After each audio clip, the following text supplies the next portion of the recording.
कई बार समस्या कुछ और होती है और हम उसे ढूँढ कहीं और रहे होते हैं। अभी हुआ क्या कि हाल में एक महिला है, धार्मिक किस्म की महिला थी, उनका मेरे पास फ़ोन आया, उन्होंने पूछा, "क्या घर में महाभारत रखनी चाहिए?" निश्चित तौर पे कुछ ना कुछ घर में हुआ होगा जिसकी वजह से या कहीं से उन्होंने सुना और ये उन्होंने ये प्रश्न पूछा।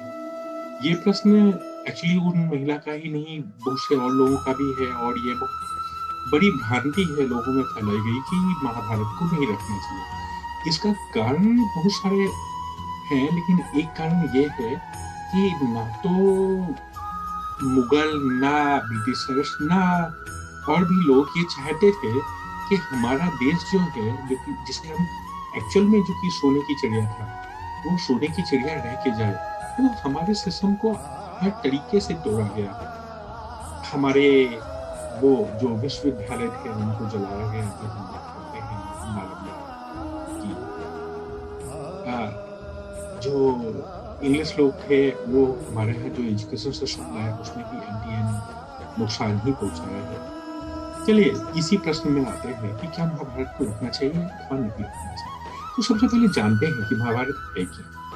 नाम देखिए, महाभारत द ग्रेट इंडिया, एक ऐसा ग्रंथ जो कि अगर लोगों के घर में होगा और एक बार भी लोग उस ग्रंथ की तरफ देखेंगे भी ना, तो क्या चीज आएगी सामने, सबके मन में एक ही बात बोल रहे होंगे, महाभारत द ग्रेट इंडिया। और यही तो ना अंग्रेज चाहते थे, ना मुगल चाहते थे, ना और लोग चाहते थे। कोई नहीं चाहता था ना। लोग चाहते हैं कि भारत सबसे बड़ी नेवल मंडी बने। कौन ये चाह रहा था कि भारत जो है वो ग्रेट इंडिया बने? चलिए इसी ग्रंथ पे आते हैं। तो महाभारत की बात करते हैं। महाभारत में एक्चुअली पूरा ये काफी बड़ा ग्रंथ है जिसके 18 पर्व हैं। आप ये मान सकते हैं 18 किताबों का एक सेट है जो कि कंप्लीट होता है महाभारत में। एक ऐसा ग्रंथ जिस ग्रंथ के हीरो कौन है? स्वयं भगवान कृष्ण। इस ग्रंथ का नॉलेज किसने दिया? वेद व्यास ने। और इस ग्रंथ को लिखा किसने? लॉर्ड गणेशा ने। कभी आप बद्रीनाथ घूमने जाए तो उसके उनसे लगभग 5 किलोमीटर की डिस्टेंस पे एक जगह है माना गांव। अक्सर लोग जाते हैं जो बद्रीनाथ घूमने या बद्रीनाथ जी के दर्शन करने, वो माना तक भी जाते हैं और लोग फोटो भी खिंचाते हैं भारत की आखिरी चौकी। वहीं पर ही एक गुफा है, व्यास गुफा, एंड उसके ही काफी पास में है गणेश गुफा।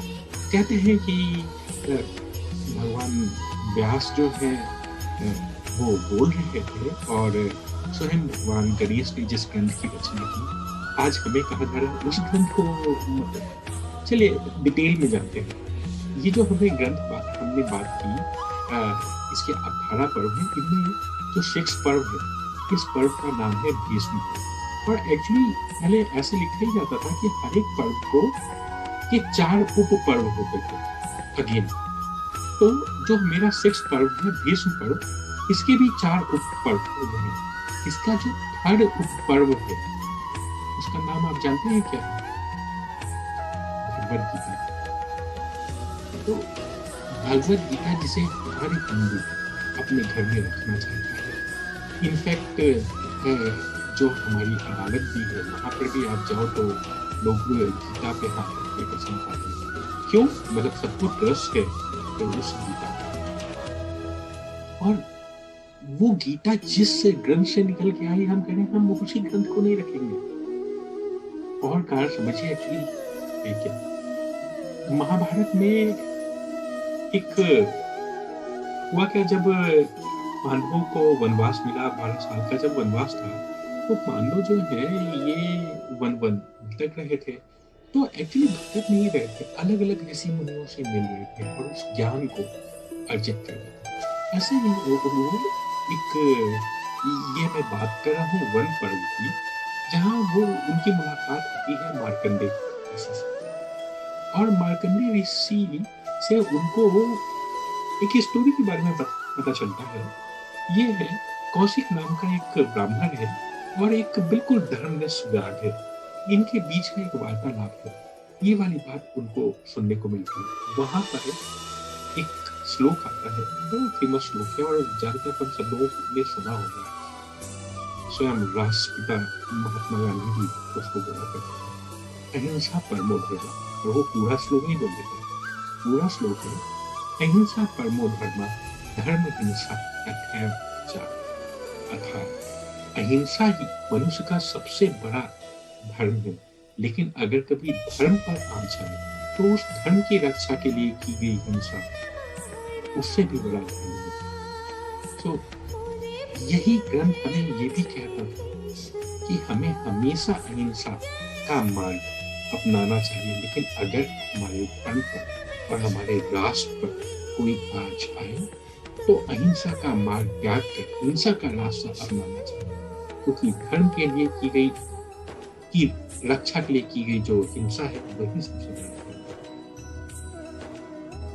तो जो ग्रंथ ये चीजें देता हूँ, हमारे सारे देवी देवताओं को, मतलब वो आपके पास आके आपको बताएंगे। क्या सारे देवी देवताओं को आप देख लीजिए, सबके हाथ में एक अस्त्र है। तो हम ये कहते थे कि हम एक तरफ तो हम ये भी कहते थे हमें हरेक प्राणी मात्र की, हरेक जीव की रक्षा करनी है, लेकिन हमें अधर्म का साथ नहीं देना। एक ऐसा महान ग्रंथ जो पूरा का पूरा इसी के लिए लिखा है। ना जाने कितनी अच्छी अच्छी कहानी, अच्छी अच्छी बातें आपसे सिर्फ उसके लिए लिखी गई ताकि आपके अपने राष्ट्र का निर्माण हो।